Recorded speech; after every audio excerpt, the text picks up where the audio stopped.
اور رشتہ داروں اور محتاجوں اور مسافروں کو ان کا حق ادا کرو، اور فضول خرچی سے مال نہ اڑاؤ کہ فضول خرچی کرنے والے تو شیطان کے بھائی ہیں، اور شیطان اپنے پروردگار کی نعمتوں کا کفران کرنے والا یعنی ناشکرا ہے۔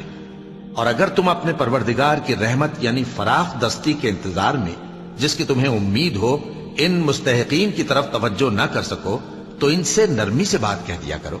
اور اپنے ہاتھ کو نہ تو گردن سے بندھا ہوا یعنی بہت تنگ کر لو کہ کسی کو کچھ دو ہی نہیں، اور نہ بالکل کھول ہی دو کہ سبھی کچھ دے ڈالو، اور انجام یہ ہو کہ ملامت زدہ اور حسرت زدہ ہو کر بیٹھ جاؤ۔ بے شک تمہارا پروردگار جس کی روزی چاہتا ہے فراخ کر دیتا ہے، اور جس کی روزی چاہتا ہے تنگ کر دیتا ہے۔ وہ اپنے بندوں سے خبردار ہے اور ان کو دیکھ رہا ہے۔ اور اپنی اولاد کو مفلسی کے خوف سے قتل نہ کرنا،